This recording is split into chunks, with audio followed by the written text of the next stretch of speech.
Hello and welcome to the dive presented by Honda Season 4 Episode 37. Play-ins are over and groups are on the way. Yeah. Wait, where's the energy, guys? Come on. I didn't know if it was going to blame me when I don't say the number with a 37, and yet you're just staring there and say, oh, wake up. Come on. I thought, well, to be fair, I literally woke up like 20 minutes ago. I slept through my alarm. So I'm pretty tired. I woke up at 2 p.m., 3 p.m., 4 p.m., and 5 p.m. I'm going to say the schedule, especially when you have things like right at the end, you know, it's because I had content till like, 10 a.m. or so. Yeah. And then like after, watching games all night and then I slept through my alarm. So Joanne woke me up. Otherwise, I wouldn't even be here. No dive without Joanne. Let's go, Joanne. Honor Joanne. Joanne is the true savior. That's my honor this week. She's the knight in shining armor. We were sitting here like, we gotta go get our COVID testing. Where's Azel? Azel? Joanne's got us covered. That's my nickname for you. That's what you get when you oversleep. You get Azel. Dude, that's the kind of stuff I get called when people don't know how to say my name. It's like Azel? Azazel? See, if you change something like that, though, I feel like that's the endearing thing. You know, I've said your regular name too many times. I have a pet that name. I'm like, we got to spice it up. You know, Azel is old. That's 2018. I'm done with Azel. I mean, so to be fair, I change my pets' names all the time. Like Natsume, then I changed it to Natsumer Boomer. Now I just call him Boomy. He responds to Boomy now. He's looking right at me. So what you're saying is I'm Kobe's cat. Yeah, exactly. It's a pet name. I thank you for your sacrifice, Azel. Somebody had to do it. All right. Well, play-ins just finished. Honestly, banger. Play-ins were the best I think I have ever seen at any Worlds. Like that was the most fun I had watching play-ins. I think that the format was partially to thank. I really did like the two groups, the single round robin. 4 out of 5 of the teams, are still moving on to play best of 5. I like the fact that we actually got to see more of an in-depth showing from a bunch of these teams. I think that was really, really cool. And I'm hopeful that we can find some way to like maintain this type of format, even if we add, the 2 teams back in next year. Obviously some teams were missing this year because of COVID, of visas and everything. So I really, really enjoyed it. I think that a lot of the teams that were there are showing, in a much bigger way for their regions than they ever have before, right? We have OPL taking down the Mad Lions, a major region for the first time ever. We have Supermassive taking down a major region in a best of 5 for the first time ever for them. We had all these kind of firsts. A lot of them are thanks to Mad, but there was a lot of competitive ones, and teams taking out LGD left and right. They went 1-3 in the round robin. So I thought it was pretty sick. Yeah, and it wasn't just like a lot of the historical achievements are thanks to Mad, but watching the groups also, there were so many good games. There were so many more that were competitive. So I completely agree. I feel like this is the best play-ins that we have ever had for any Worlds, just bar none. It was, there are moments that I remember back to, and I wish that Vietnam was here because a lot of the moments in previous Worlds where I got super hyped was Vietnam. Hard leashing jungle stuff, all these crazy strats, diving, so many kills. So that is my only regret from this Worlds is I was like, this play-ins was so good and Vietnam wasn't even here. So I think next year is going to be, for sure we'll continue in this trend.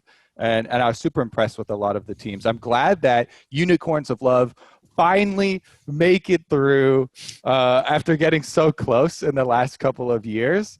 And I'm just super excited for a lot of, the things that we already saw, specifically Gadget in the bottom lane, playing the mages, but then not just like, oh, I can play mages. When he brings out Twitch, it's like the super hard carry. He's popping off, assassinating people with it too. Those types of things make it really interesting. Yeah, I think a lot of times it felt like play-ins was this like weird event before it that a lot of people didn't even really associate with Worlds, but it really felt like at this time, and you couldn't just ignore what was going on. That said, I'm curious about how much like what's going to happen going forward. Like LGD struggled really hard in group stage, but then absolutely dominated the knockout portion. And we've seen in the past that teams sometimes struggle in play-ins. Like C9 had done it, G2 had done it, and then they both made semis. Like so. This is something where I'm like, LGD, you look terrible. I don't want to believe in you, but unless it's hard to get a read on them. And so it was something that changed, I think, a lot of people's perceptions about some of these teams. I think people are really hot on Team Liquid now, which I actually think is kind of surprising that people thought that this changed their view on Team Liquid at all. Yeah, I think that's people that had a lower than should have been expectations for Team Liquid have now swung the other way, because so many people bought into this anti-NA propaganda that has been going around, and it had gotten, I mean, honestly, it had gotten to ridiculous levels. So like, for us, I feel like this is a Team Liquid that we expected in groups, and you can go back and check the tapes. Azale's literally like, I have full confidence in Team Liquid. It's going to be there clean, because they play this conservative style. They're not going to make mistakes or take risks, and that's exactly what showed up. And yet we've had so many people leading up to this from official outlets just going, okay, North America is not better than Europe. I'm okay. Yeah. They've beaten us a bunch of times in a row. That's totally fine. But the lengths that people have gone to just call us dog shit and call us not even a top 4 region got to crazy lengths and got absurd to me. So I'm just glad that Team Liquid got to be the class act. They took the high road. There are a bunch of people they could have added after that, but they did not. They just performed. Boom, we're out. Okay, move on. I think like one of the things that I said during that dive too is like, I'm not concerned about these teams exploiting Team Liquid's weaknesses, like, and what people perceive as the weaknesses of TL being, Impact's Champ Pool and Broxa. They both look fantastic at play-ins, and then it's weird to watch community perception swing the other way, and they're like, Impact always shows up at Worlds and he's going to be great in group stage now against Wunder and Bin and like all these things, and you're like, can we find the middle ground here? Because like, I think the things that I was confident about going in for Team Liquid, I'm still confident about. The things I'm worried about, I'm still worried about, because as great as they did, it's kind of like that arc in anime where you beat the first villain and then it like the world opens up and you're like, and now the real test begins. And that's how exactly I feel about this, where I'm like, yes, you guys laid down the law like we all thought you should have in play-ins. Now let's really see what goes down. I'm just so scared about this backswing. Yeah. Well, and I would also say, like, very clearly, play-ins can be a bigger struggle, right? So as much as I was fully confident that TL would do this and said it, in pretty certain terms in the previous episode, I am still pleased that they did it. I am still pleased that they look clean. They dropped one game. That one wasn't the best, but it wasn't really the style that I expected them to be able to play, kind of more 1-3-1. And clearly, I mean, Mad was expected to get out. Almost every person besides some NA people that I saw had Mad first in the group, had Mad, even in official power rankings, like Yamato had Mad above every single NA team, right? So clearly expectation doesn't always become reality. And I am kind of with you, Kobe. I tweeted some stuff about it. Like it does get frustrating. It's like, yes, we are based on the top results, the 4th major region, right? We are below those other regions. We're not better than you, but we're not dog shit.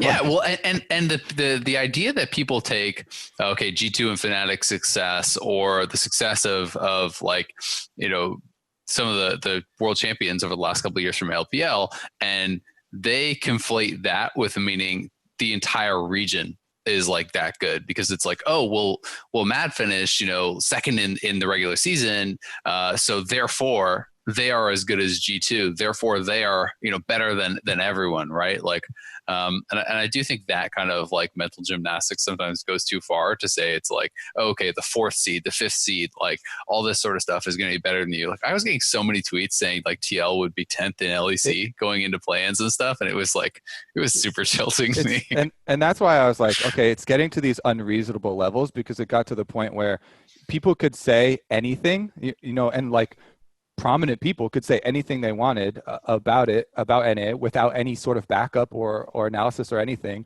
and people would be like, yep, just no matter what it was, right? That's Without any kind of reasoning. But I don't want to get too far down this hole. True.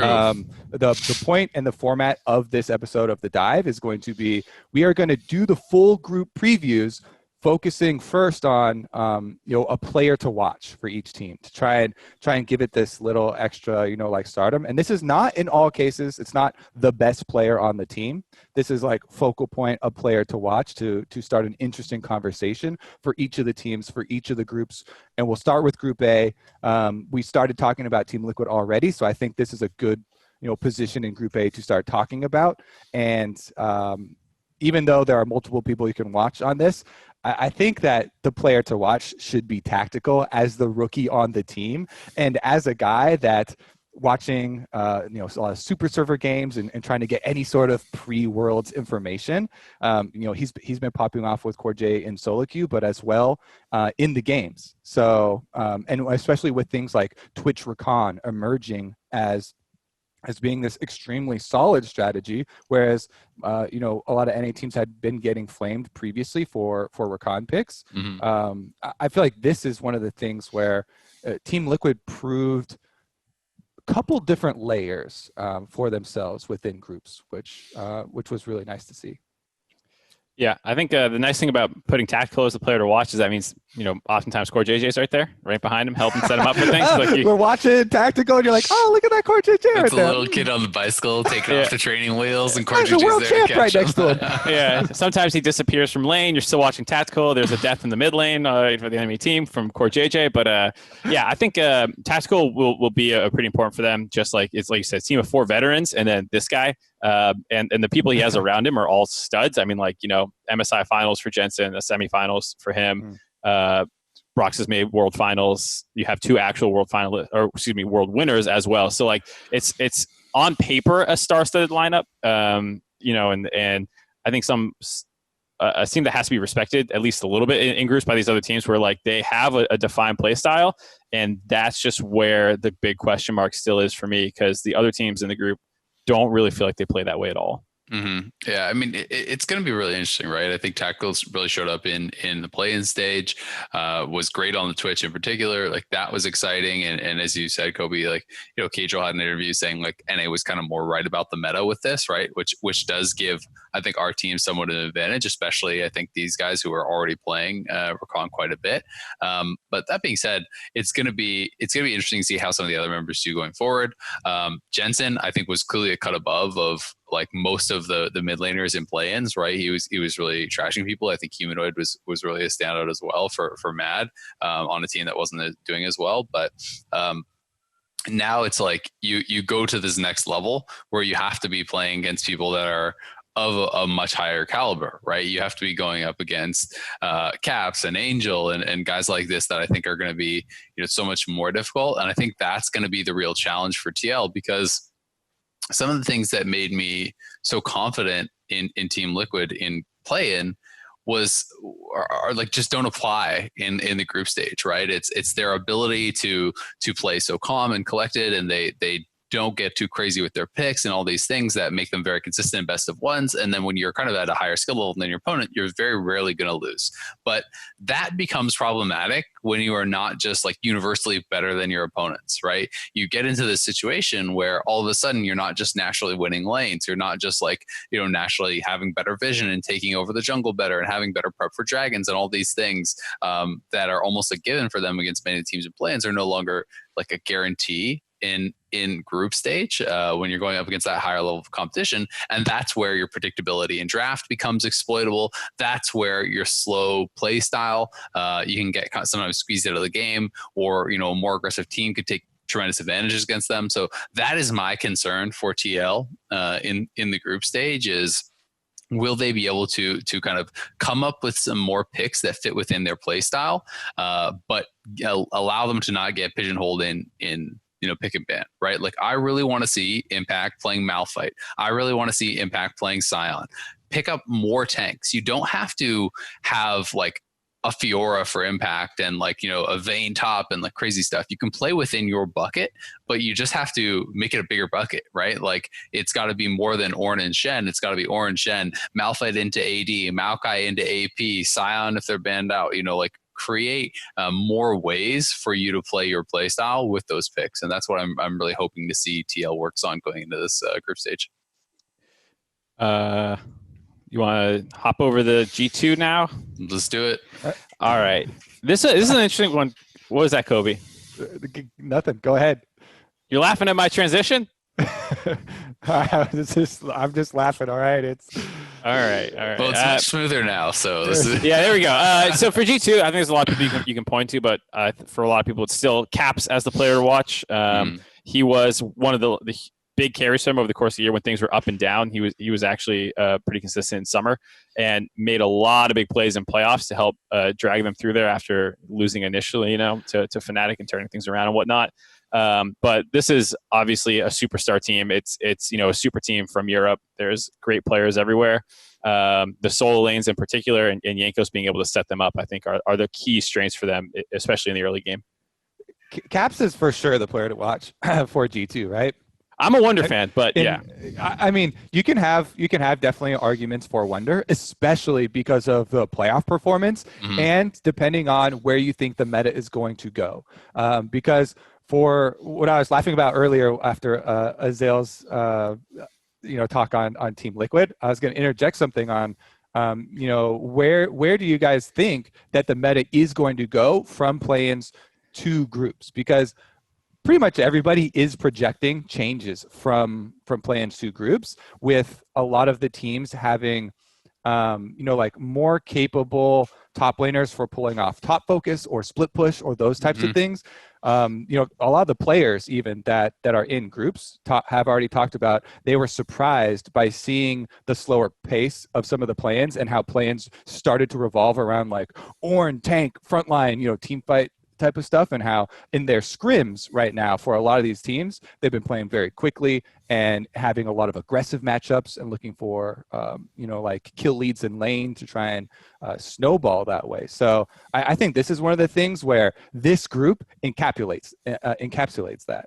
G2 is one of the teams that is so like you put the solo lanes up on these pedestals, and even in summer when G2 were struggling, and everyone was like, oh, it's a new era. Mad Lions and Rogue are top of the LEC now. And G2 and Fnatic are these middle of the pack LEC teams. Caps was hard carrying, popping up every game. It's like Caps never took a break being Caps, right? Like even in a lot of these games, people meme on like Caps or Craps, which one shows up. I hadn't seen Craps in a long time. So I think that, coming into this, he is going to be such a big determining factor for this group. I do like that Mark is also mentioning Wonder, because the solo lanes go tandem, and Wonder's big champion pool and his flexibility are going to be a huge asset for G2. But I feel like this is one of the things for this group that does cause a lot of those changes and does cause people to be scared for teams that are like Team Liquid, which you're expecting the other style. Yeah, I mean, both of these guys like are incredibly flexible in their solo laners. Caps is just so aggressive, and I think the Caps or Craps thing is less like, oh, you had a bad performance on the whole game, and more he's willing to go for like the 1v3 because he sees an angle and he's like gonna pull it off most of the time, and it's gonna be insane.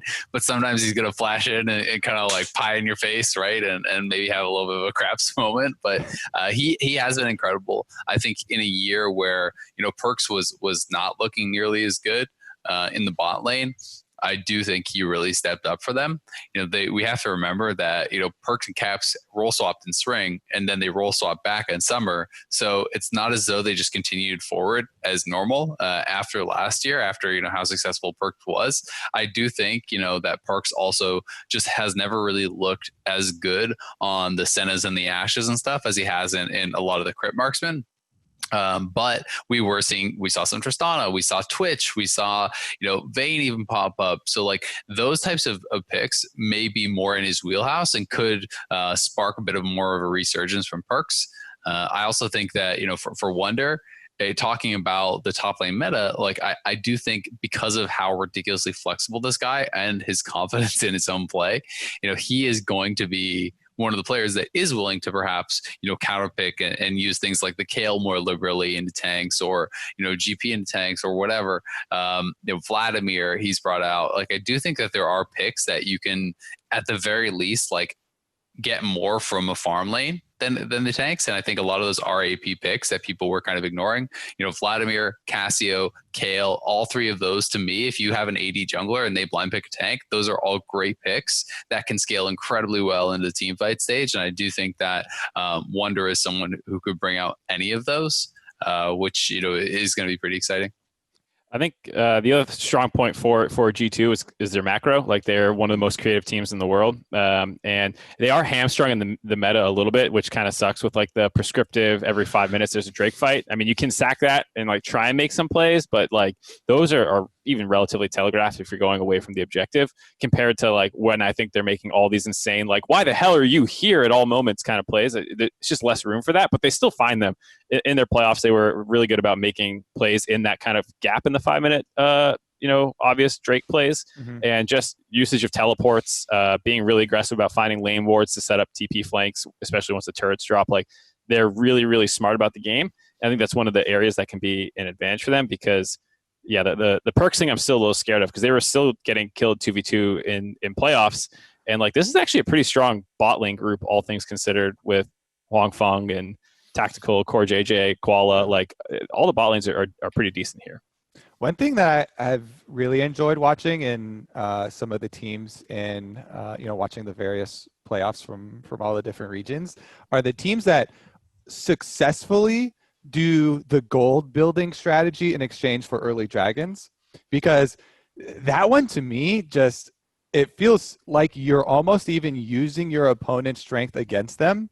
And especially a lot of the LPL teams have done this so well, where, they have this carry top lane pick, they gank for him on top side, they start getting this lead, they get the Rift Trail, they blow open the turret, they have all this turret play money, and you're just like, okay, the other team got dragons, and so the other team is like, oh, our only hope now is to stack dragons. And it's like they are drawn to the third dragon and the fourth dragon as like, we need to get these dragons, and yet they're drawn to them being down 1,000 gold, 2,000 gold, being down in team fighting capability, and all of a sudden, like, your narrow window of dragon stacking to soul gets used against you. A lot of teams have had trouble pulling off those timings, because if you mess up one of the timings or a dragon gets stolen, that plan goes to waste. And I like the tension that it brings, but I do like teams that successfully are able to use that strategy. And I do think, as we're like still focused on Caps for G2, another one of the big reasons why he's got to be the player to watch for this group are the teams that they're going against, right? Because the mid lane is definitely an important part of a win condition for Machi as well. And that's why for Machi, we have Mission as the player to watch. This guy is statistically and by eye test the best mid laner in the entire league. He's first in gold difference at 10, CS at 10, forward percentage at 10, damage per minute, gold percentage. Like, they put so many resources into him. It's less like Mission is such a big part of this team. And if you have to go up against Caps, I think everybody has, have to self-check. Do you have imposter syndrome now going up against Cap in the mid lane? Like, how self-assured are you? Yeah, it's gonna be tough for him, right? And I think that we've seen Caps, in the past the people remember him getting clapped by Rookie and things like this, right? But there's no mid laner that can lane like Rookie in this group. There's just not anyone like that. So it's going to be, can you contain Caps? I think that's what the game plan becomes for a lot of these teams, and I think that's going to be incredibly important for Machi, as you said. Mission really is their standout player. It was very, very strong for them. It's going to be interesting though, like, also, you get into then like the 2v2s and stuff. And one of the things where I'm really kind of like worried for Machi, like in how the mid lane goes, is like, when I was watching Gemini play, it felt like his pathing is like so predictable. Like he was doing like these 6-camp clears like every time on even on Lee Sin and stuff, like not really putting on any pressure. You know, you and I, Kobe, we were watching a game where it was like he did like a 3-camp clear on blue side, and the other jungler after you know buff then went to his buff and took his buff, and it was like he knew this guy was going to do such a slow clear that he could late invade and steal it and still not have to fight the Lee Sin.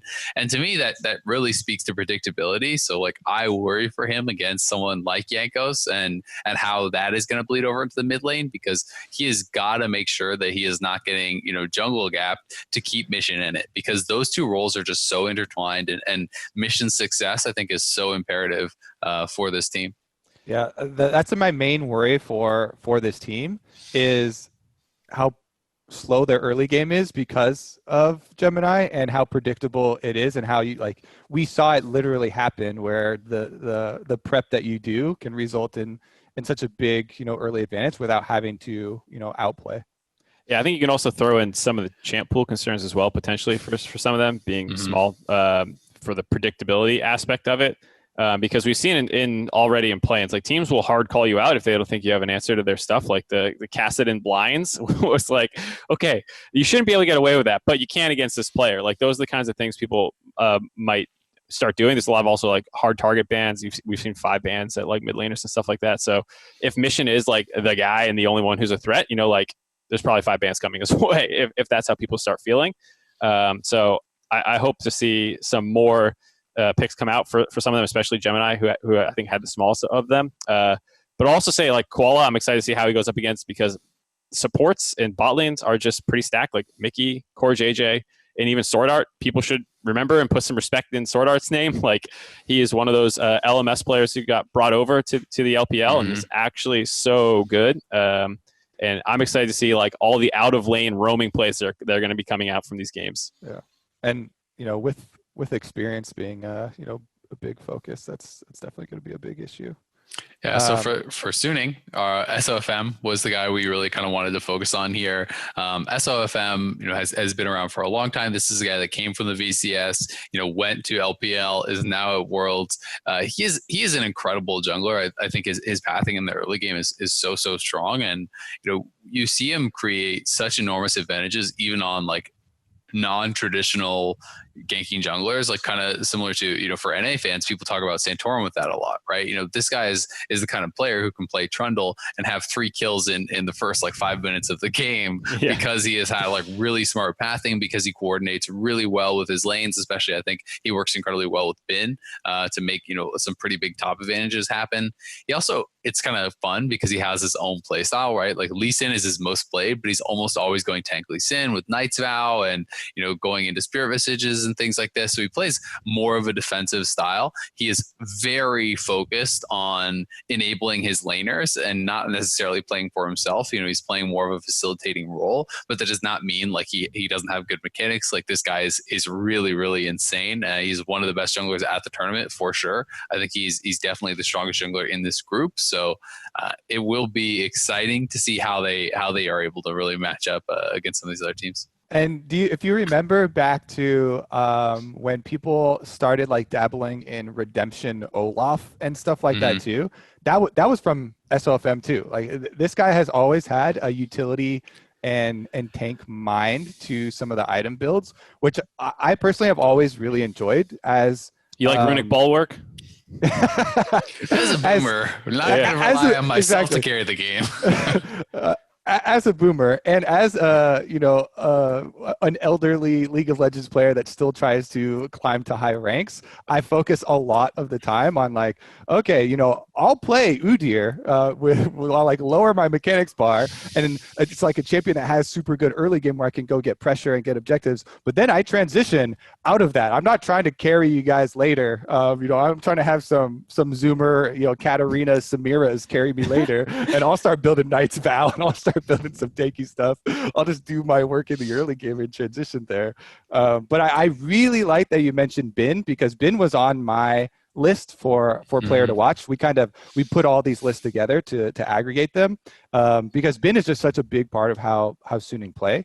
with a lot of top focus. And his Renekton, most picked champion by far. They put a lot of early focus there. They try and they are one of those teams that gets early gold leads and has less dragon control because of it, but has super strong, top side because his Renekton is so dominant, and that's one of the reasons why the global conversation of like blind pick Renektons and all this, debate and criticism over the individual champion.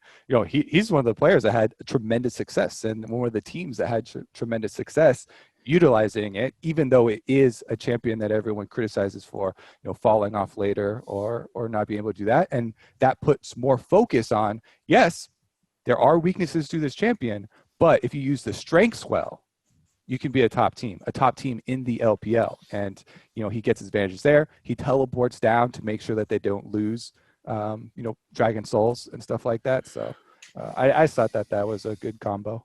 Yeah, for sure. I mean, those two together make their top side really scary. And I think that's where people understandably put a lot of the focus. But the bot lane is actually pretty solid as well. I think all things considered, like I already hit on Sword Art a little bit, tons of international experience. It's the first time Huang Feng's really getting a big start here, but I mean, go Google his backstory, by the way, just to get some character development for you going into Worlds.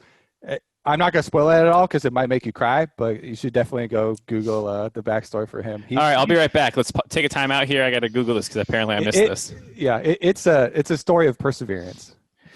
Well, he has persevered himself into being one of the best marksmen in the LPL now, I think, for a lot of people. And it feels like there's been this conversation this year on and off about like LPL 80 carries and like how good they are and whatnot. And I think I think they're all actually pretty insane. And I think Huang Feng in particular is really good. So I think people might have seen Kramer in play-ins and been like, yeah, see, they're not that great. Kramer really struggled, but like I don't think that applies at all. Like this is such a different bot lane to me. And Sword Art does fit into that mold of the roaming 80 carry, or excuse me, roaming marksman, or God, I can't speak, support. That feels like it's what the meta is going to be for Worlds. Yeah, I mean, I think that Suning is a really strong team overall, and because they don't have that kind of like star power on their team as far as names that people immediately gravitate to, I think a lot of people are going to underestimate them. I would not be surprised if they won this group, right? I think Suning is a top 4, top 5 team in the tournament. I think that they are really, really, really strong, and a lot of people are going to be surprised by them.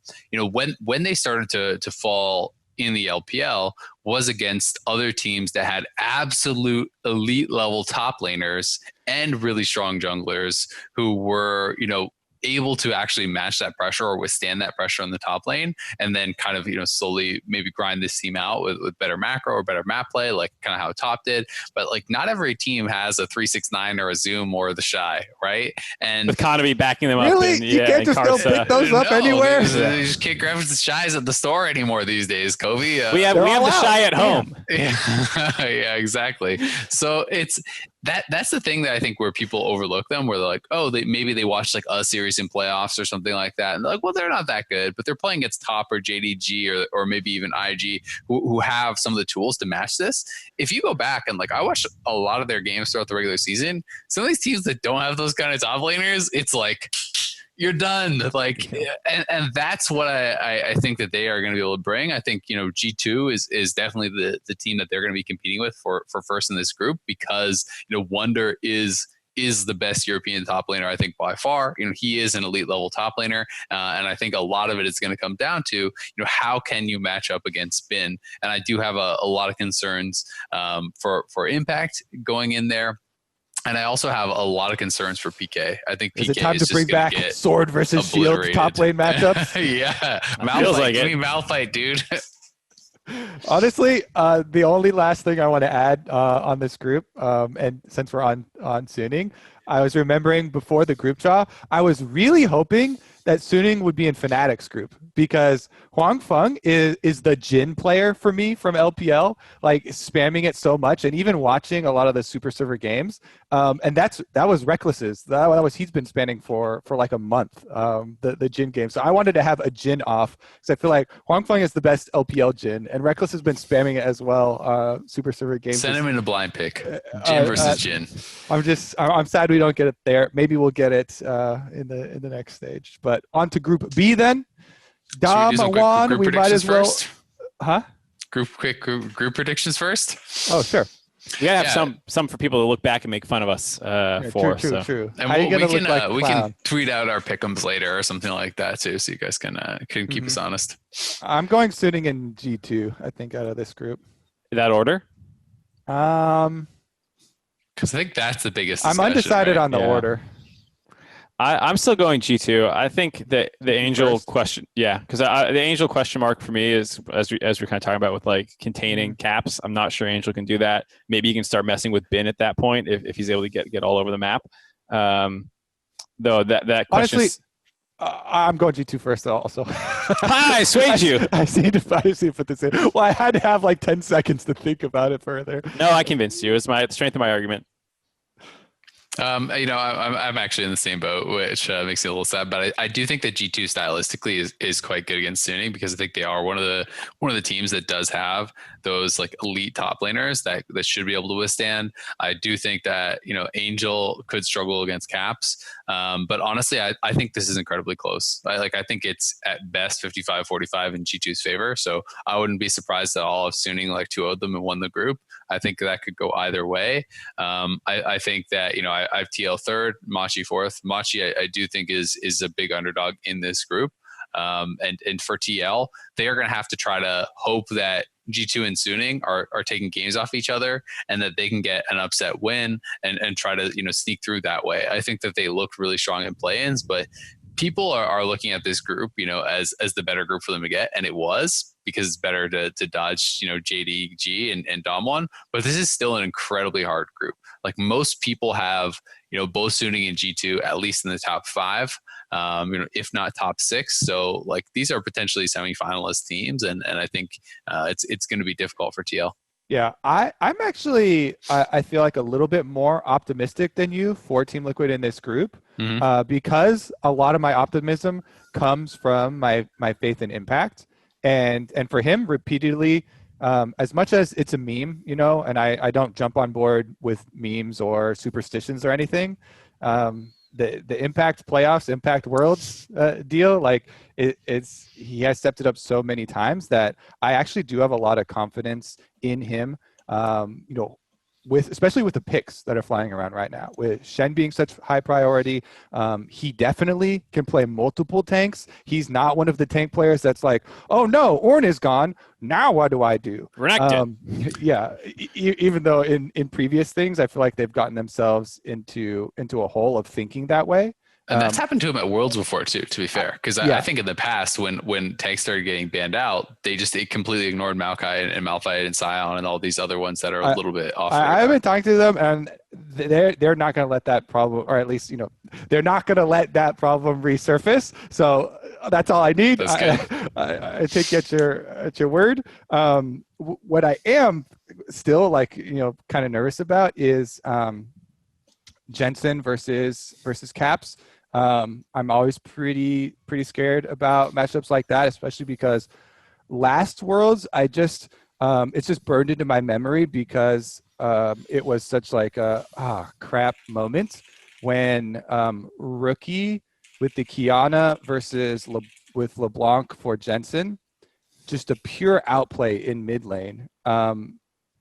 Kills him in the 1v1 in such a close little outplay, then immediately buys his Moby boots, heads up topside, kills Impact, and at that moment you have this crushing feeling of like, oh my god, it's like the outplay is there, and that's just the big difference.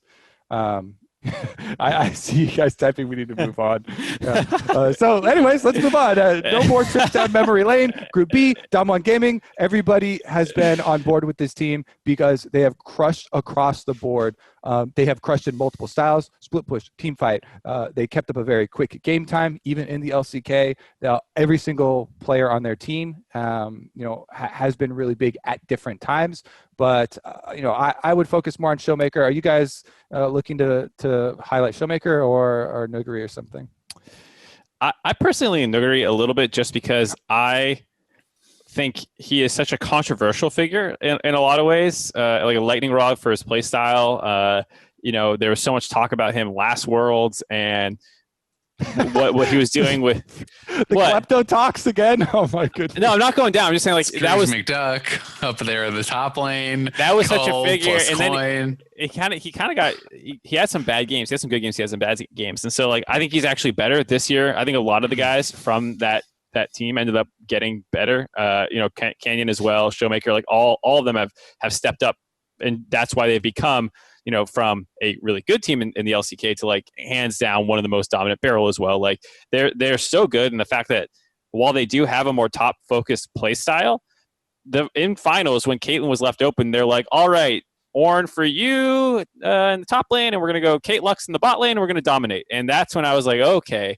I thought maybe we could talk about Ghost being a weakness, but I don't even really think that's true. I think he's just kind of like on an island, and it's team playstyle choice. And it feels like no matter what you can leave up. After I saw that, I was like, oh, okay, you can't even, like, try and play bot to their top. Like, they're such a solid team that I can't really point to anyone as a weakness. I mean, I think if you're going to point to anyone, it's Ghost, right? It is, like you even just like pointed at him. you even kind of unintentionally, you're like, Nuguri and ShowMaker are both so good. Also, Barrel in the bot lane, and Canyon, have you seen him? Ghost is there too. And he was, he was the only one not on their all-pro team for first team, and it made sense because he's just on an island. He had like negative 20 CSD or something because he's just like, whatever. From what I say, like the stats I have is negative 3.4, but it, like top jungle is like absolute lane kingdom. Yeah. Nuguri is averaging over 11 CS difference at 15. Canyon is such a farming jungler. This guy is up over 13 and a half CS at 15 on average. Like, that is insane. Yeah. He played a ton of Nidalee, but they are so good at taking these incredible laning phases and moving that into your jungle. I think that's one of the things that DAMWON does so good, is to create this kind of like economic advantage where they would pick Jace, Renekton, and Camille, and these champions where Nuguri could really, really take off. And Canyon would work with him to get him an advantage. He's farming incredibly well, and then Nuguri is paying that back by invading with Canyon and helping to get him control. And like Showmaker's winning his lane too, so he can get Raptors. And it's like they are just such a talented, well-rounded team that I think you can point to a lot of different players. But I do agree it's probably Showmaker or Nuguri. Both of them were incredible. I tend to be really interested to see how Nuguri is going to kind of bounce back this year, because he was such a focus last year coming into Worlds, and a lot of people felt like he was a flop. He still was strong overall. It's just like, it was the legend of Nuguri and the klepto Vladimir who, dominated every single solo queue game that everyone was talking about, and it didn't pan out on the stage. But this year's come back with a little bit more experience and a better team. I just like how both me and Mark are preemptively like trying to deflect, do some white knighting for Ghost, and we're like, yeah, we're spotlighting the solo lanes, but everybody at times. So I was like, I just went and looked it up again. During the regular season, it's negative 12.9 CSD at 10, according to this website. I think the stats I have are maybe including playoffs when he got the Caitlyn games. Yeah, because that's what the thing was that shocked me. I was like, oh wait, he's actually good. Oh no. Yeah, I mean, Barrel roams a lot. Right. Yeah, he's not down there. His most picked is Pantheon. His second most picked is Bard. Both those champions, like, you're never seeing this guy in your laning phase. He's just like, good luck, pal. We're gonna crush the top side. We're gonna crush mid lane, and and he's gonna be everywhere with the jungler. And to Ghost's credit, like, yes, I do think that he is the guy that you can maybe point to as a weakness, but like he is not a weak player by any means. He is just not like a bona fide superstar like the other four players on his team. So DAMWON is going to be monstrously strong, going to be incredibly hard, I think, for really anyone in this group. Except for the fact that another world's favorite is in this group. JDG, baby. The Come on other down. Okay, welcome LPL candidate number 1. He's got 2 of them. I think LPL was sick this year with JDG and Top Esports going back and forth, and that's why they're super fun to watch. And I think most people are leaning towards Kanavi as the player to watch for this one. It's another one of those star-studded lineups, so you can have some debate about who you think it is. But Kanavi was just such a monster this year from the jungle position, and his padding, jungler everything. in the world. We can have the fight now, because I love it so much. It depends on what style of jungle you like, but I think most people would agree either him or Karsa, and we can get to Karsa later when we discuss them. But the Kindred play from the beginning of summer and the super hard carry games completely won me over, and I started watching those ones earlier. And then he also transitioned into gank heavy junglers, not just farm heavy carry junglers, but like Lee Sin and stuff as well. And the flexibility, I feel like this guy did so much. And the junglers in the LPL were just so crazy. They were outstanding. I feel like all 3 of these junglers from the LPL, Karsa, Kanavi, and SofM, I think only Canyon breaks into the top 3, breaks into those LPL junglers for that conversation. And that's one of the things that I'm so hyped for this group, because I think this group has really, really good junglers. If PSG got to keep their substitutes, then I think it would be even more fun, because we would actually have all 4 of them. But as much as we were talking about Group A, a lot of people are looking at the bottom lanes, and I think the bottom lanes are super hype. This group to me is a Jungle Kingdom group, because we already mentioned Canyon, Kanavi, having these 2 go head to head with the. I'm so excited. I can't wait, because everybody's been arguing about their rankings for best in the world, and I think there's a good spot here. Yeah, I mean, I think JDG are legitimate favorites to take the tournament. I think that the LPL, for my money, has the best 2 teams at the event. I think that JDG and Top are both insanely good. I do actually favor them over DAMWON. I think that is going to be so exciting to watch, because we're going to get to see some of the regional giants actually go up against each other, because it almost feels like this year LPL has 2 number 1 seeds. And and that's JDG and Top. JDG won in spring, didn't get to go to MSI. It was 3-2, insanely close finals in summer. So it's not as though there's this enormous gap between Top and everyone else, and JDG's just this little pleb coming along for the ride. They are an insanely good team. I think Zoom is an amazing top laner. Lumao and Loken really impressed me. Lumao is just such a monster on Bard. Again, another one of these guys that really can match roams, and I think that's going to be a cool matchup too, seeing him against Beryl. Both of these guys are incredible at what they do. I do think that when you're talking about some of the weaknesses and stuff, then you would have to kind of look, okay, well, DAMWON has ShowMaker over Yagao. I would kind of favor them there. But I do think that JDG, Loken is probably a better performing marksman than Ghost. So you kind of are starting to look at these little edges and seeing where it's going to come out on top. But I think this is going to be such an exciting group to watch, to see these 2 behemoths go up against each other, and then, kind of additionally get to see, can Rogue or PSG steal a game? Because everyone is kind of all right, rest in peace. Thanks for the sacrifice, PSG. We're glad Teal didn't go in Group B. Thanks for the sacrifice, Rogue. We're glad Fnatic didn't go there. But those teams are still going to be looking to do some damage. And if either of them can steal some games or a game, that could actually decide who gets out first, who gets out second.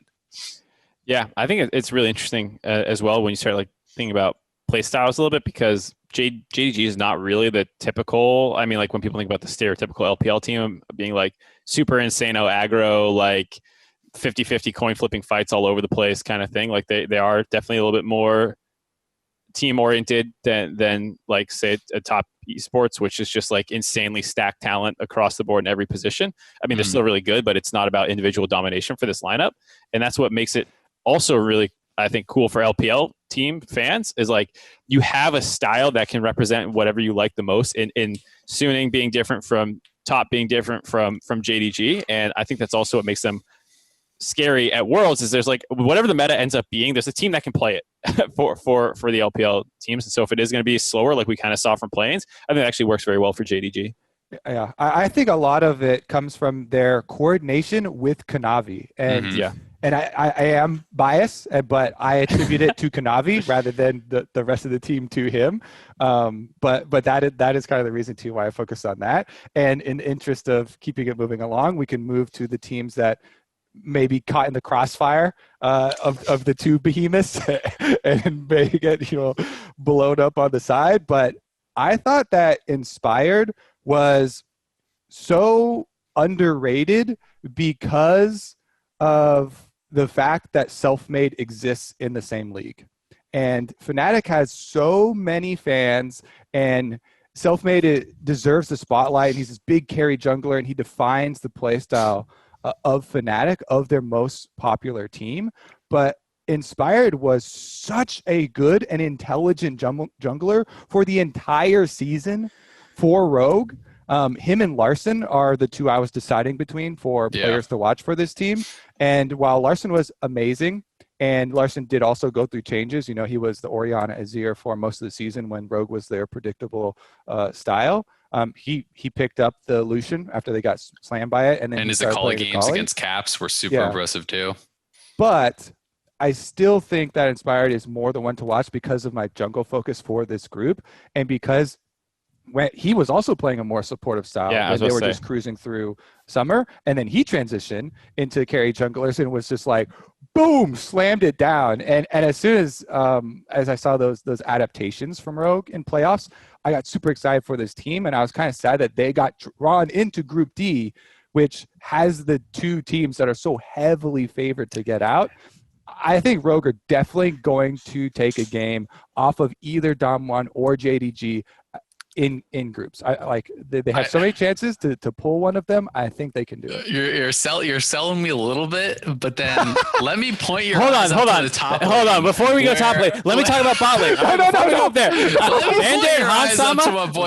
and Hansama are also no joke. They're super good as well. I mean, when you look at the all pro voting for EU, it was all four of them in the second team. Jungle, because mid, they were first in the regular season, right? They crushed regular season. But Vander's actually, he's been around a fairly long time. He's incredible. Hansama now is actually a bit of a veteran. He's been here, and they can play different styles. They can play a more supportive style. They can bust out the Draven and these different things to try and play a more aggressive one. I think Vander is incredible at finding fights. Like he's their bot lane is no joke, and I think can kind of match up with that roaming play style that you might be seeing out of the others. So rainy day is I'm with you. Up the top lane here. Don't look over there. Here we go. The thing is that it's like with Zoom and Nuguri. No, don't look over there. Ghost got to be this like little footnote, this little happy like, oh, but he did well out the other time. Like we saw what happened to Arome in play-ins. Finn is worse than Arome. Finn was a liability for Rogue like the whole year long. Finn is getting blown out in lanes left, right, and center in the LEC.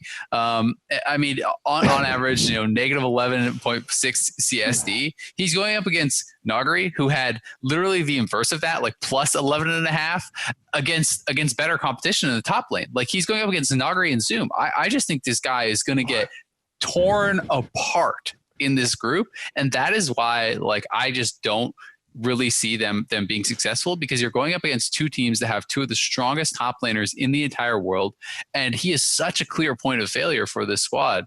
Rome and Finn both stood out to me a lot in my prep as like, oh, they are big liabilities. I didn't expect Rome to be such a liability in play-ins as he kind of ended up being, but I just think that I give no chance to Rogue in this group simply because I think, like, I am with you guys. The other four I think are strong players, and I think if they're playing at a high level, they can steal a game, but I just struggle to see the world in which Finn does not get blown out every single game against those top teams, especially because they're teams that are really good at actually focusing on top lane.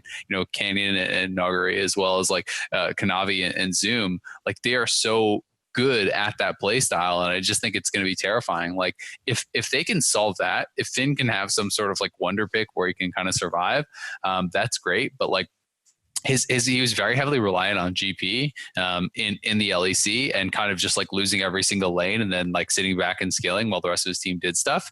But I think it's pretty terrifying to try to play like a weak laning top laner as the probably like, you know, as by far a weaker top lane player, and expect that you're not just going to get wrecked. We know. Yes, that's how we know they're gonna get smashed in top lane. We're trying Your to camera have, is like jumping. It's like we're trying to have some excitement for this group. God damn it! Well, let me kill this excitement further by talking about PSG. So I was like, did you know they're gonna get smashed in top lane? Yes, we know. So the other team that's gonna not have a fun group stage is PSG most likely. The player to watch is Kaiwing. They were actually really good in the play-in stage. They were able to take the first seed in that group to get the auto qualification, so they need to play in the best of fives. And Kaiwing was coordinating super well with his team, making plays. He is another one of these roaming supports. And he had to do it with a marksman player who he's not really played with in D. And I heard D was their coach, or he was a coach for like another team or something. A different team, and he had been a player, but he hadn't played on stage in over a year. Yeah. So that's why, like, PSG was amazing. Those players deserve so much credit for making it through two groups, you know, with subs and pulling that team all together and having coordination. That being said, back to my earlier point on jungle, I'm sad they don't still have those subs. I wanted to see Kongwei versus these other junglers, and I gotta be honest, I feel bad for Tank and River coming back in, because you come back to your job where the fill-in, the supports were just so amazing and now your competition is way more stiff too. Exactly. So like you're just set up for failure here. It's so difficult. Like, you're going against these all-star junglers and teams, and like, how do you not get blasted? How do you not feel bad there? I mean, Kongwei was, I believe, the MVP of their league in the VCS. So PCS. So like it was something where he was such a force for their wins that it made it difficult to see them replicating that playstyle when like you said, when River and Tank come in. So it's not only, yes, the competition's getting stiffer and, you know, you're going up against some of the best teams in the world, but you're now doing it also with, like, you have to go back to the playstyle that you were playing prior to play-ins regionally with arguably, which I would argue, less talented individual players. Yeah, I mean, it's really tough, but I do think that, you know, Kongwei and Uniboy were really good, but like, do I favor Kongwei over Cannon and Kanavi? No, right? So it's like I would have been excited to see him, but I do feel really bad for the subs, because I feel like they're put in such a lose-lose position where it's like you're comparing how Kongwei did against teams in play-in to how River is going to do against JDG and DAMWON. Like, this is not a fair comparison, right? Well, so it's kind of like setting him up to get roasted by the fans, and I know it's not the fault of anyone. It's just like what happened with visas, and I'm glad that they were able to continue playing, and I'm glad that these guys are going to get their Worlds experience. But you know, I think for them, you know, it's going to be Rogue and them kind of battling to see, you know, who is going to be finishing in third, fourth. I think that this would be such a monumental upset if Rogue or PSG got out of the groups. Like, it feels like a really big long shot. So, you know, I am expecting it to be kind of like a battle at the bottom between them and a battle at the top between DAMWON and JDG. Wow, I banged my camera there, didn't I? You got really excited. So just is shaking around, the camera slamming, the bike's coming unloose and crackling. All right, real quick, Group B predictions. Just slam through these. I'm going to go with, I actually think DAMWON will finish first, then JDG. I'm going to go JDG first. I have Rogue, PSG, third, fourth. You know, I do think that Rogue is the better team than PSG. I think they're actually like a pretty strong team. I think it's unfortunate for Rogue that they got put in Group B with two of the best top laners in the world when they have, you know, a pretty weak top laner. But, you know, I think JDG can take down DAMWON. I think this is pretty close between the two. Yeah. But I think that the LPL is pretty insane this year, and I think that JDG has a little bit of an advantage, given that I think that they have better competition than DAMWON does. But scrims as hell. The scrim talk has already begun, and DAMWON's so good. I also put JDG above them though. JDG DAMWON Losers. 1-2 for me. The scrim talk hasn't gotten me this time around. Hasn't swayed you yet. It's in my brain. It's Yeah. taking over. It's definitely so exciting though. And those two onto Group C though. We've got at the top here. Let's start with TSM. This one is a debate. I had Broken Blade in here as player to watch, but I understand why you guys wanted Bjergsen. Yeah, I think it's a question of what's the more important thing to watch, because Bjergsen is such a stud all year for TSM, and he has done it while having the lowest counter pick rate in the entire world by a significant margin. He is 1-2ing his mid laner almost every game in North America, no matter what it is, almost, and being able to perform. That's why I lean towards him. But I can understand with Broken Blade stepping up in the playoffs and really solidifying their top carry play style, being kind of like the 1-2 punch of these two guys. But Bjergsen has such a history in at Worlds. He's so criticized for a lack of success in getting out of groups consistently and this kind of stuff after receiving so much praise that I feel like I'm always just hungry for the next chapter of the Bjergsen story to see is this the year he's going to get out? Is it going to happen? And I think Broken Blade is interesting because it's this is first trip to Worlds, I believe, right? So that is kind of cool to see how he's going to be able to perform on that stage. But I'm more on the Bjergsen side too, just because I think that this guy was actually hulking out in NA throughout the end of the regular season and throughout playoffs. He was just such a monster and such a reason that I felt like TSM was able to actually take the championship. I do think that he is like an elite level mid laner, and I'm really excited to see him in this group. Being able to go up and kind of get another shot at proving himself, because I know he has been really hungry to get back here. Obviously, there's a lot of story to tell on TSM because it's a lot of veterans, it's a lot of fan favorites. But definitely my initial focus is on Bjergsen and how he's going to be able to match up against the other mid laners in this group. We saw Xie play in play-ins. BDD is obviously really, really good. Nemesis, I think, was strong in playoffs, though he was, one of the weakest laning mid laners in the regular season. Statistically, he was very, very poor. He found some picks that really worked for him in playoffs and really started to step it up. So I think all of those matchups are going to be pretty exciting. And honestly, I look at this group is by far the most interesting group to me. Yeah. Because I feel like anyone could beat anyone. And I think that is so exciting. LGD, I think that the hype got killed a little bit. It's starting to, the fire is starting to build up a little bit again because they 6-0'd the knockout stage. But I mean, they went 1-3 in groups. They look pretty exploitable. They look like they should even be losing some of the games, like the game against Legacy super through. They felt like they had a lot of holes that maybe people could kind of take advantage of. But I do still think that this is going to be a really, really competitive group where I almost wouldn't be shocked at any ordering of the teams. Yeah. The reason I had a lot of weight on Broken Blade is because of how much of an influence he was on the overall style that TSM were able to use to get from being one game from eliminated from playoffs to actually winning reverse sweep and making the run all the way through to place #1 in North America. I feel like so much of that evolution was with top jungle. And him picking up the Lucian pick and then drawing a bunch of Lucian bans because of the aggressive play that they were playing with that. Obviously, River Shen got a lot of attention, and the flexibility of Spica, and Spica being a rookie is a big story as well.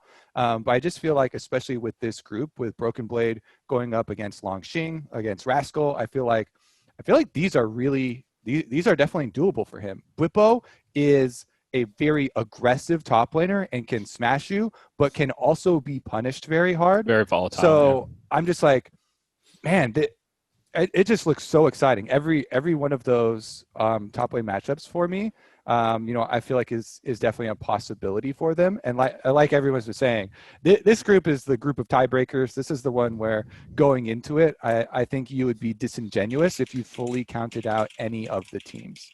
I also think that what's really cool with this group is that every single team plays pretty different. I think it's fair to say, TSM, we're talking about this kind of like, very selfless mid laner setting up a top laner to carry. Then Fnatic is like, all right, let's go Selfmade. What do you want? You are the carry of this team. Obviously, Gen.G is a lot more focused on bot lane with Ruler. And then LGD is a little bit more mid-jungle focused as a tandem. And I think Peanut is, he's been criticized for being bad, but then he was incredible in the knockout stage. It's a little bit up in the air, but they do have, I think, with GA and Peanut, a mid-jungle focus coordinating together, whereas I think Selfmade is a little bit more farm oriented while still being the carry jungler and looking for kills for himself versus like setting up the team. Yeah, it's so cool for this group to all be so different. Yeah, I agree, and that's why Selfmade was our player to watch for Fnatic. I think that he is such like the inverse of how Broxa played on their team, where Broxa was like, all right, Bwipo, you're fighting. I'm there, bud. Yep, sure. I'll skip my camps. I'll be up there. I'll be backing you up. And he was always this guy who would kind of be in the pocket of his laners and sacrificing himself to really enable the laners. And I think, how he worked with both Bwipo as well as Hylissang was a large reason for the really strong early game that Fnatic had. Selfmade can carry, but in a very different way. As you're saying, he's looking more to set himself up. Sometimes Bwipo and Hylissang, I think, are struggling a lot more than it felt like they did in the past, because they don't have that jungler backing them up 24/7, right? They don't have this jungler that's going to be able to save them when they go really, really aggressive. Selfmade, as Bwipo was trying to do some crazy 1v1 top, is probably farming his raptors and scaling up for team fights, right? And Hylissang going for these crazy roams and plays. Selfmade is not always there with him, so I think that resulted in a lot of the struggles that Fnatic had during the regular season. But it did also kind of pay dividends in playoffs, where we saw Selfmade have some really monster performances where he did focus on getting himself ahead, but then really was able to kind of like take that lead and dominate in team fights and dominate around objectives. So it's a very like me type focused play style, but it can really, really pay off. And in a year where a lot of players on Fnatic were kind of struggling, Selfmade shone, and I think that Reckless really shone as well. Like, he was very, very consistent. And those were kind of the two stalwart players for Fnatic when they were losing a lot in the regular season, where they were kind of stuck in the middle of the pack with G2, and people like, are they even going to make playoffs? Obviously they did, and they ended up, making worlds. But there were a lot more questions around the soul laners for Fnatic and around Hylissang than there normally are, because they showed a lot more inconsistencies. Yeah, that's what I was going to throw in there too with Hylissang and the inconsistencies. I don't really blame Selfmade for like the team's inability to find like a play style that was working for them during the regular season and some of the individual errors that they were making, because they're this like stuck in between this. Are we a late game team with Reckless and scaling? Are we early playmaking? Bwipo, Hylissang, and I think it was one of the G2 players who had commented on that during playoffs. And I think while that is a little scary, it makes this group even harder to predict. Even Europe as a whole, really hard to predict, because so many of their performances flip-flopped in playoffs. And the positive way that I would look at it is like, okay, you have a lot of play styles that can work. You just need to figure out the one that's best for you during this quarantine phase and the scrimming phase and all the stuff leading up to group stage. Because if you can find one that works, they have the talent to do it. And like, there's so many big names on this roster that can make big plays. I think I still have confidence in them. I guess we'll get into this when we get to the prediction part, but like, I think that they have a pretty good chance of figuring it out. Just a little bit more on the Fnatic thing. I also like there was a post-game interview with Reckless where he talks about, yes, our best hope is for playing around Selfmade. Like, this whole team is committed, to that style. And of course, it's cool to see carry jungle, full commitment styles come to Worlds. Moving on to Gen.G though. In the group of bottom lanes, it gotta feel nice to have a Ruler and Life there. I think Ruler is going to be the player to watch for people in this group, because he's going up against some of the most popular AD carries from around the world. Reckless and Doublelift have been playing the game for so long. They are respectively the most popular European AD carry and North American AD carry. And Ruler's coming in as this world champion, previous world champion, that is playing at the top of his game right now with a very good lane partner. So like Gen.G for me is just like so much bot lane focus that I feel like this is the best bottom lane at the tournament. Everybody's hyping them up. Seen a lot of people with similar opinions there. And when you build a team up like that, especially Gen.G, that if you'll remember back to 2018. Oh, that's what you're setting up for. 2018, yeah. I'm like, yeah, Gen.G, so good. Put them all the way up here. Best bottom lane. 2018 didn't turn out too well for them. So could be some upset chances here. But while we're focused on them, yeah, definitely Ruler, player to watch. He's playing so well right now. I think he's the best marksman player in the world coming into the tournament. He is incredible. When you look at some of the other really, really top teams, even though there's teams I think that are better than Gen.G, I don't think that individually anyone has really looked as good as Ruler. He has just been so consistently dominant. Plus 13 CSD at 15. Like that's just so insane. It's actually crazy. Watch that Ash replay too. You're just like, oh my like god, where he's kiting, or his character is just like perfectly not missing an auto, like stutter stepping. You're like, ah. and to be fair, people are like, oh yeah, Ash kind of, she has flurry, so it looks cooler than it actually is. But he was, yeah. Thank you, Mark. In my gold games, I do that all the time. There's so many. I just quickly though, wow, we're giving so much props to Rulers, especially the set play from Life.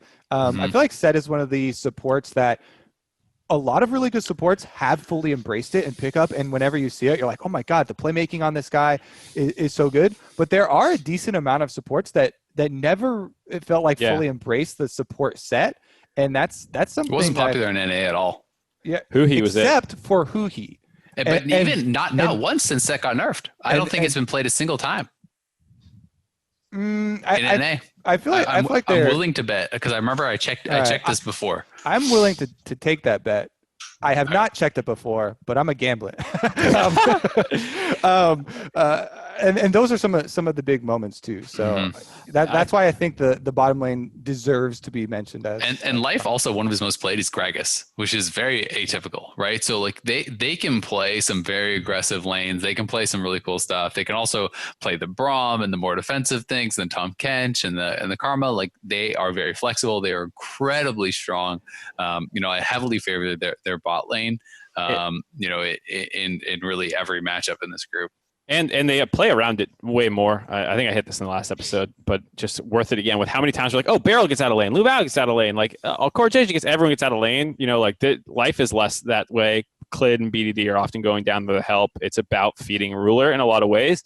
But the same way that DAMWON was able to flip their playstyle, Rascal is not just like AFK tank, suck it on this island alone top laner. Like he can play Camille and like some counter pick focused stuff, which is why I do like Gen.G even a little bit more, is if you do blind a bad matchup top lane, like Rascal will actually get a counter pick that can be good for him.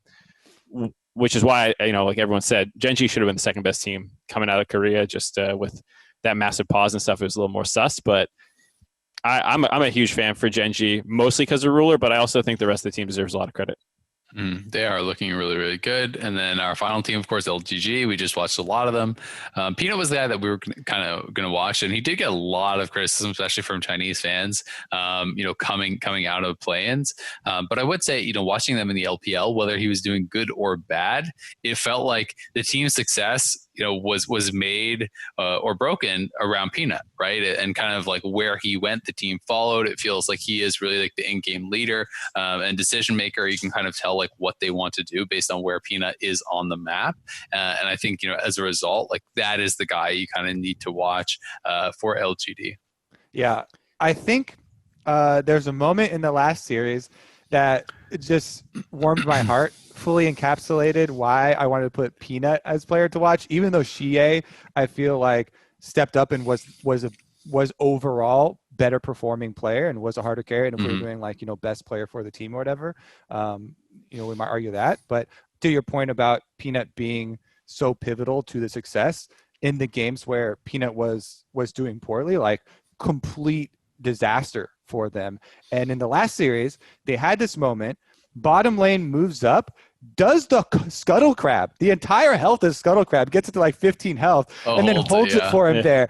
Come, Kindred, get your mark. There's a 10 health scuttle crab here. Oh, I'm not going to finish it off. You know, there's an explosive charge on it from Tristana too, and he's just like herding the crab over to him. They're like, here, eat. And it boom, you know, Peanut's right back on track, and he performs really well in these games. And I feel like it's an instance of the team kind of rallying around a player that did have some bad games and had some underperformances, and supporting them, and you know, that's some true, you know, team bonding moment right there. We got you. I think the whole like, oh, this player had some struggles in playing stage, that can pretty much apply to every single player except maybe GA a little bit, but like even GA. Yeah, like, even him, but like Kramer had some real bad plays. Mark had some confusing ones. I think generally I do like Mark though, but no bias like, there. Okay, haha, I knew that was coming. Longjing as well, like had some big question mark plays, and these players do have question mark plays also domestically as well when you're watching some of their playoff series. So they were a team that were kind of hard to pin down coming into this group. This whole group is kind of hard to pin down, but play-ins I think exposed a lot of the problems and reservations that people have around LGD. And honestly, like LGD, even in the LPL, like you know, they're one of those things where it's like sometimes you look at the individual pieces and you look at the individual laning phases and stuff, and you're like, okay, everything's pretty good, you know, you know, but the team would fall apart in the mid and late game. Oftentimes I felt like in the LPL, and I think that was the result of a lot of their losses, was that they would sometimes even have these incredible advantages. And like a good example of it that happened in play-ins was the game against Legacy, where they have a Cassin who's at like 12 CS per minute. There's like not even been a kill in the game at 20 minutes. They're up 5,000 gold with multiple dragons. It looks like the most free win of all time in that Draven game for Legacy. And they just start like haphazardly engaging into like Poppy and was it Braum? I can't remember who the sport was. But it was just like they were really running it down, where they had unlosable side lanes. They'd gotten so much free time to scale, and they almost managed to lose that game. And I know everyone's going to remember the like legacy throw from you know, engaging at the dragon with the super minions flooding in the base, and they just had to stand there and then they would have won. But like Legacy should have never even been in that position, because that game was like the most one-sided early game. Should have been the easiest game to close like of all time, given their comp and their position. And I feel like LGD really choked it. And that's something that they've done a lot in the LPL, is that they get themselves into these winning stages. They have really strong lanes at times, but sometimes their mid game just completely falls apart, and it feels like they don't really know where to go or what to do. So I think that is something that could really come to kind of bite them, even if they are laning better and playing better individually. Like I think that these are all teams in the group that can punish the fact that they are sometimes really sloppy in the mid game. The reverse G2 worse than the sum of their parts in the mid game. All right, D. Wait, predictions, Cody. Predictions, Cody. Okay. You're This is the fun group. This is the most exciting one to predict. I'm just looking at the timer, like how because we have to go get no Cody. justification. Just word vomit them out. I'm gonna go Gen.G and TSM. Homer, Gen.G, Fnatic, TSM, LGD is mine. Okay, you know, I'm with TSM second as well. I think Gen.G does look like the best team in the group. I do think, as much as we talked up Gen.G, like, and they are really good individually, they also have some mid game problems. They also have some late game problems. Like I think that DAMWON was clearly the best team in the LCK for a reason. These teams aren't exploitable, but I still think Gen.G is probably the most solid overall. I like TSM over Fnatic, but I think that honestly, this could go any way. I wouldn't be surprised at all. I think it's incredibly close between the teams, simply because I do think that Fnatic could be really hit or miss. And if they're on, they could top this group, but they could honestly get fourth in this group. TSM could get fourth in this group. Like Hillsang and Bwipo have some real stinker games. Nemesis did not look good in the regular season, so there is possibilities for that to happen. But I think this group is so exciting because I honestly wouldn't be shocked to see anyone, getting first or last. And I'm excited for TSM because I do think this is probably the best chance for NA to get out, but they're going to have to play really well. My worry is that Fnatic TSM comes down to a tiebreaker. If it comes down to a tiebreaker, Europe's going through. We have never been, even specifically Fnatic. Fnatic, it's as a team, not even just all of Europe. Yeah. There's so many moments where I'm just like, Holy. The most NA thing ever would for sure be this comes down. TSM goes 3-3, goes to tiebreaker, and gets knocked out of group. And specifically, TSM goes 3-0 the first week. Fnatic goes 0-3 the first week, and then they flip their records in the second. Yeah. NA's only won one tiebreaker ever, by the way. Well, we just won a tiebreaker. TL did. So Group D, getting into Group D is here we go. Group D. Good one, Mark. Top Esports Knight. You're going to hear this guy's name all the friggin' time throughout Worlds. Have a piece of content coming out on him. I think he is, potentially the best player in the world. He's probably the best mid laner in the world. He is so ridiculously good. I don't want to spoil too much of kind of like what my content piece is focused on, but like you have got to check out this guy's Syndra, and just the way he plays the game in general is so creative, and I think his positioning is so different from a lot of other players that is really, really incredible to watch. He takes over games so consistently. He is a multiple-time MVP in the LPL. The only other people to have done that are Rookie and DAMWON, who both won world championships. They are, I think, the odds-on favorite for Worlds, and I'm really, really excited to watch them play. Your content piece has the Syndra stun from the Dragon Pit in it. Yes, it better. I knew it. Yeah. Oh, how did I know that? I'm so smart. I was going to talk about that too. Like that was ridiculous. He hides the ball in the wall, pushes it through with the Syndra stun, and gets them out of fog of war and against JDG. Like in the finals, game 5, wasn't it? I think it was game 5. It's just like this guy is insane, and he does not panic. He can play, under the highest pressure. So I'm just. And it doesn't end with him as much as we hype them up. Like 369 is a beast in the top lane, counterpick king, like always has some whack stuff ready to go at the drop of a hat. And then Jackie Love is becoming the most successful AD carry in the LPL history. As much as like Name and Uzi and the Wei Zhao, like this history of players. Uzi's coming back, my friend. Uzi's going to come back, and he's going to win. Yeah, I can't wait for it. In the meantime, Jackie Love will be holding that crown for him. Jackie Love's a beast, and apparently is really vocal in the shot calling as well, and that's why you saw like the drop-off from IG when he left and the meteoric rise for Top Esports when he joined as well. And Yuyanja has been coming into his own. Karsa fits the team as like everyone's a carry. I have 3 carries in 3 lanes. What do?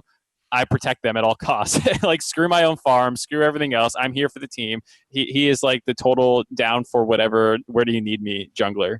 Yeah, he's the inverse of Kanavi that we talked about earlier, right? And also like Selfmade, where he's going to sacrifice farm. The laning stats for all their laners are like insane. And then his is like, he's always way behind in CS and stuff because he's giving up camps to nonstop gank to cover them.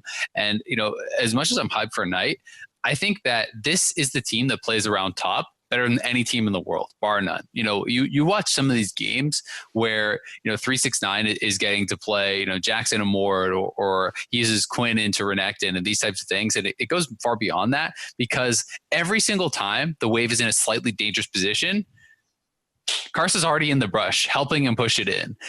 Knight is holding his TP every single time because the only way the opponent can actually shut down this Quinn is by ganking him. So he doesn't TP back to lane. He's going to walk to lane and give up CS, and he's going to TP for the counter gank. And like, just seeing how well they play around any sort of win condition for their team is so damn impressive.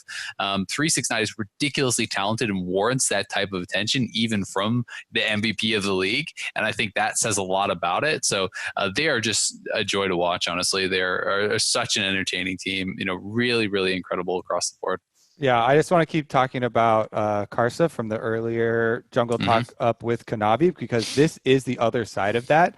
And it's not just that you call him over when your wave is in a bad spot and he instantly fixes it for you. He proactively comes to your lane, pushes the wave for you. Like, so his set will do level 3, immediately come towards mid. He'll quote unquote gank for the lane. Press E on the wave. Whether you get a summoner spell or not, his main focus is immediately turning on the minion wave. He AoEs it down for Knight to then take Knight to go get another mini objective.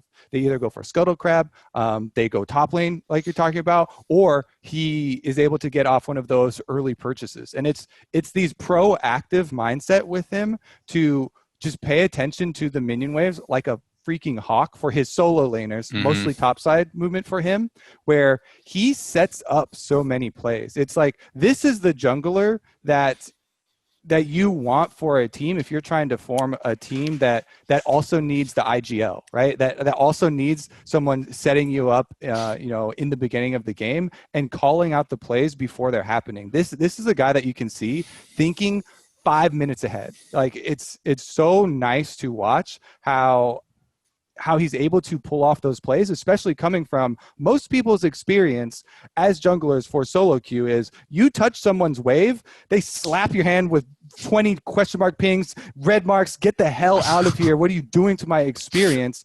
Even if you take the time to type it out in game and you're like, hey, better for the team to be able to push this. I'm closer. So then we can move to this objective together. So as a team, we are going to overall gain this advantage. That is like, it just encapsulates team for me. And that's why I really, really like this look and why I have Karsa. I think he has been underrepresented in people talking about best jungler in the world. I have him right there with Kanavi because of this planning that he puts in, this attention to detail for this guy. And you have to watch a lot of his games to understand that, right? Like, if you just look at the stats, you're like, wow, this guy's shit. What do you mean he's tied for best jungler in the world? Yeah, but I agree. I think he understands so well minion manipulation and wave manipulation, and that is something that people just don't seem to get even at a pro level oftentimes. And he's really, really intelligent with it. He is always anticipating the needs of his laners, and they are such an incredible team at playing through lanes and playing towards really any lane. As a result, if there's anything negative to say, I know some people have some criticisms about, sometimes Yuyenja is a little bit less consistent. But even then, jungle's an inconsistent role to me too. And this bottom lane, I think, can compete with anyone. I think that they have, potentially the best mid and top laner in the world. They are going to be really, really fearsome. I just like how, so Karsa focuses a lot on top triangle of the map, mid and top side. And Jackie Love just pushes hard. Does not care. Yeah. He's just like, I'm still gonna take these trades. I'm gonna play super aggressively with you. And when you're facing that much pressure, this feels like, even just watching these games from this teams, it feels like one of those teams that just overwhelms you with so much offense. I remember IG. I remember talking to Reckless and Double Lift years ago, way back, if you guys remember, all the way back, I'm taking you to boomer times of LCK domination, when it was always, these Korean teams are so oppressive. Whenever I even try and go get a minion wave, it feels like they slap your hand down, they come punish you. It feels like this type of oppression where they play with so much offense that you constantly are second guessing, where is Karsa? Where is the rest of the members? You have to keep track of their teleports so specifically. I think the one thing I'll say for potential weaknesses for them is a bit of greed. I think a lot of the LPL teams have this. Probably JDG is more of the exception, but Suning and LGD and TS will have these plays where the play will end. They'll get a gank kill, and usually you should reset there because it's correct for tempo, but they'll want more, they'll want to finish putting the wave in exactly how they want it, or they want more farm or whatever the reason is. And then they overstay, and then that starts another fight. And I think that's where some of the people think the nonstop fighting memes and stuff can come from. And Jackie Love in particular is a little notorious, I think, for this greeting out for whatever he wants and getting into these situations. So this is maybe the weakness that you might see, is something like that going poorly for them in a best of one. But I actually think it's something that, funnily enough, works well in the best of five more so, because if you're such a good team on a fundamental mechanical level, that you'll win out on these situations over a 5-game series, and you'll be getting more because you're being greedier. Because there were so few losses, I went back to try and scan the TES losses, all right, so what was the master plan for people who cracked them, right? And most of them, there was one trend, and it was camp the shit out of bottom lane, tilt Jackie Love, and you can see in his eyes where he's just like, I am so much better than this guy, and caked me over again. You gotta call him again. You need your jungler, bro. You need your jungler to beat me.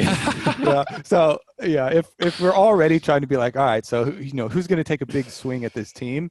I feel like that's the angle to go after, because I honestly couldn't find any footage of teams trying to camp topside and win. There's just never 369 and Carson's so good. Like I didn't see Knife getting outplayed. Yes, we do need to keep moving. So thank you for the constant reminders. Boom, DRX. They have some volatility to them, but so I could see them taking a game off of Who's your top, play to watch? but I could also see them, just completely bombing out. It has to be Chovy. If you're watching somebody on this team that's not Chovy, then you're watching them to see how they're going to let Chovy down. That is your excuse, and that is your rationale. And you're like, all right, Piosik is the player to watch because he's gonna run it. Like, you let Chovy down, I'm gonna like. It's insane to me too, because going back and you watch the games and there's some mechanical errors that come out from Piosik, and you're just like, that's this mistake or some lazy pathing, and you're like, okay, one of these things. Looking back at the stats, he is coming into the tournament the lowest mid jungle proximity. And you have Chovy. Like, you have one of the most talented players. Chovy's like, I don't need any help. Put out the fires on the rest of the team. I mean, I would just be hovering around him. I'd be like, yo, can I get some kills that rub off? Can I get some golden experience that has come from playing around? Come and Chovy? safeguard when he's solo killing his opponent. You're like, boom, got the assist.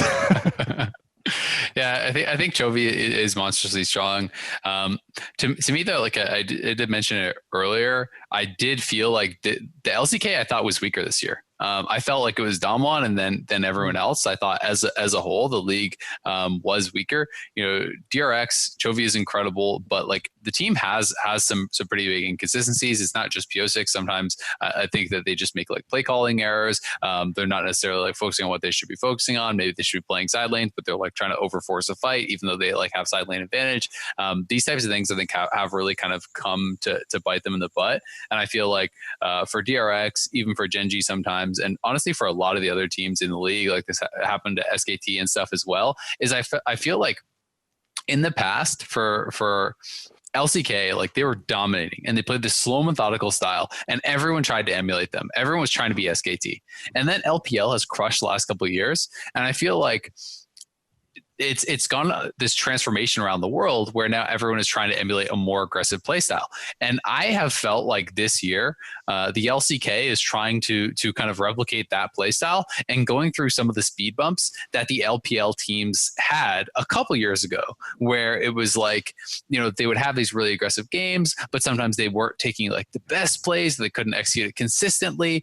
They're trying to make things happen and they're trying to be way more aggressive. They have a faster play style than they have in the past as a league, but they just haven't fully ironed it out yet. And I think that the LCK teams are going to be terrifying when they get there, but I just haven't felt like they're there just yet.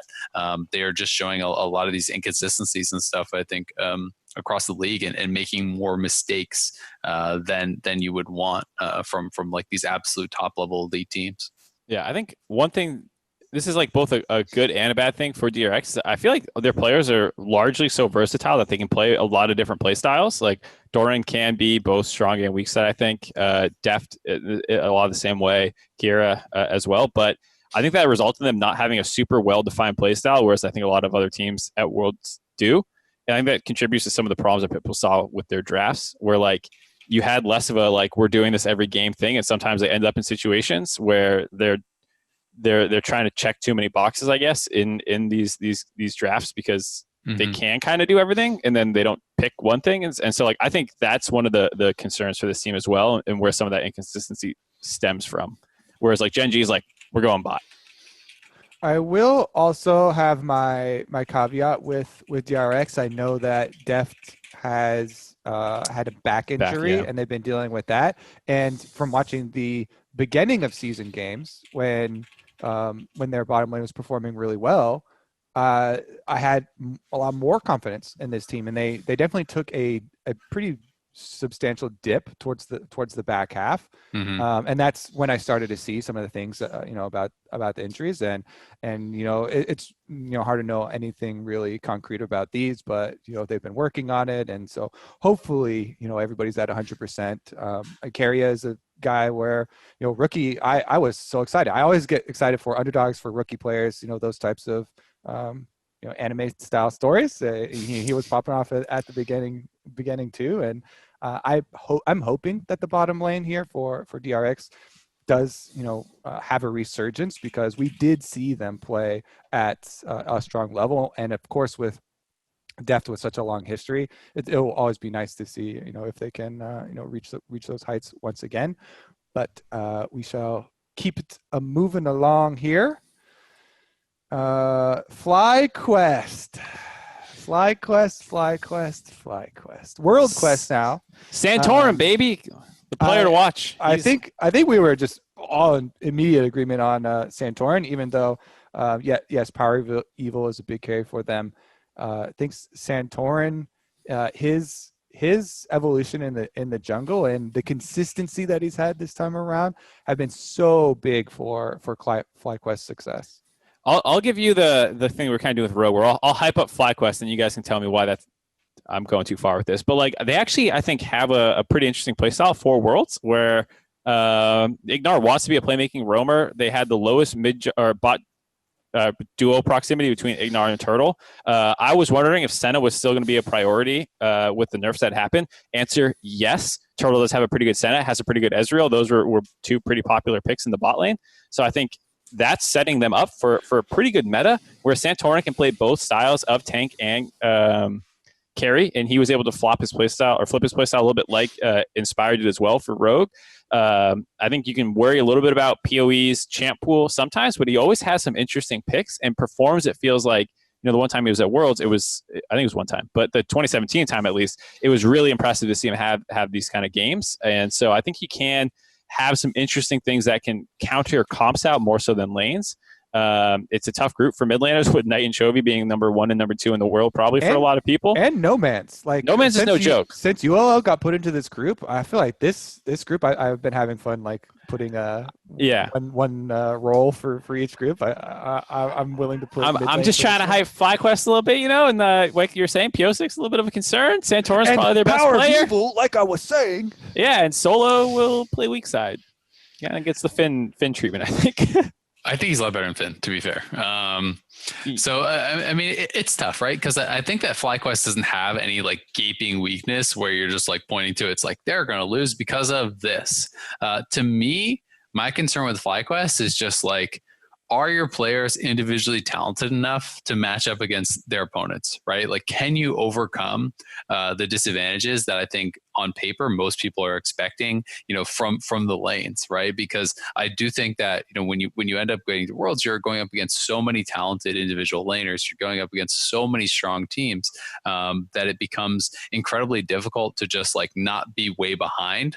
After the first 20 minutes of the game, just like naturally, because they're better at trading, they're better at farming, they're better at setting up around objectives and these types of things. So like, that is my big concern for FlyQuest. I just think that they are kind of outmatched as far as talent goes. Against top, I think they have no chance. I think that honestly, no one in this group has a chance against top, because I think they are like the best team in the world right now.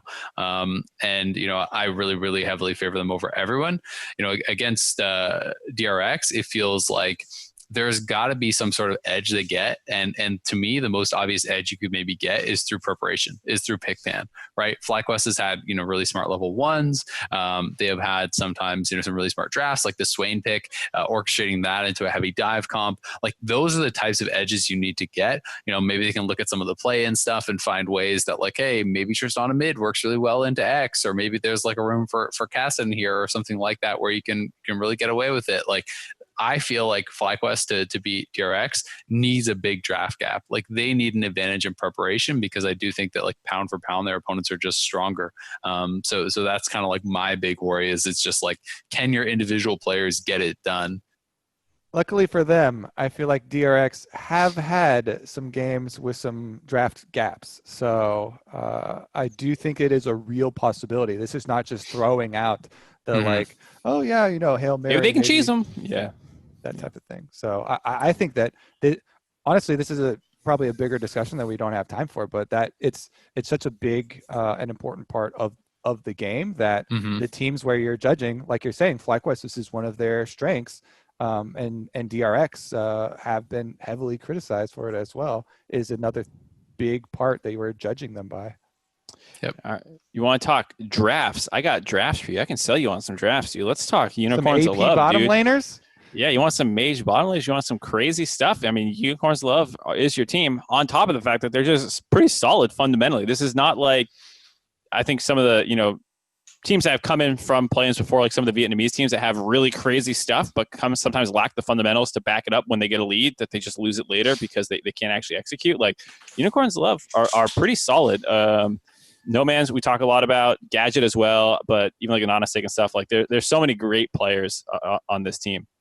Yeah, I mean they've been on the precipice of making it into the group stage like 2-3 times where they've had close best of fives and didn't make it in. This time it wasn't even close. They crushed Supermassive. That was not a close series. Supermassive beat Mad and they destroyed Supermassive. So like this is a team that I think is looking pretty strong. I think they could definitely be competitive. Maybe beat FlyQuest. I think that would not be like that surprising to me. I think that this is going to be a pretty tough opponent for FlyQuest. They shouldn't be underestimated just because they are from the LCL. If Mad made it through play-ins, people would be saying, all right, well, that's going to be tough for FlyQuest. You should be respecting this team as well. Even though they are less known, they're not from one of the big 4 regions. They are really, really strong. They are flexible. Nomanz is, their big star from the LCL, where they only lost 2 games in the entire year.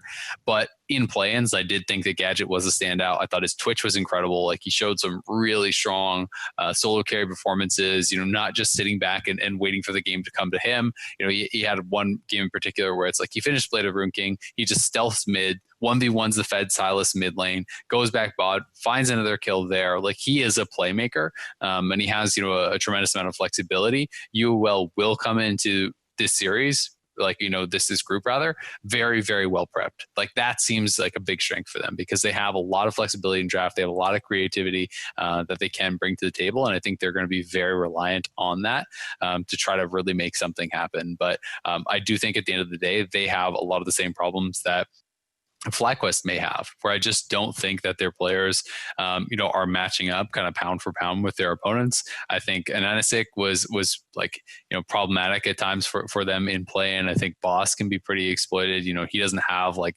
a super deep champion pool. It feels like a lot of Renekton and Wukong, and I think that these are champions that when you're playing against really top level players and people who are going to focus on that lane, it can be really, really difficult to actually kind of get away with that. I had a hard time deciding between Nomanz and Gadget for my player to watch for this because both of them had such big standout moments in play-ins.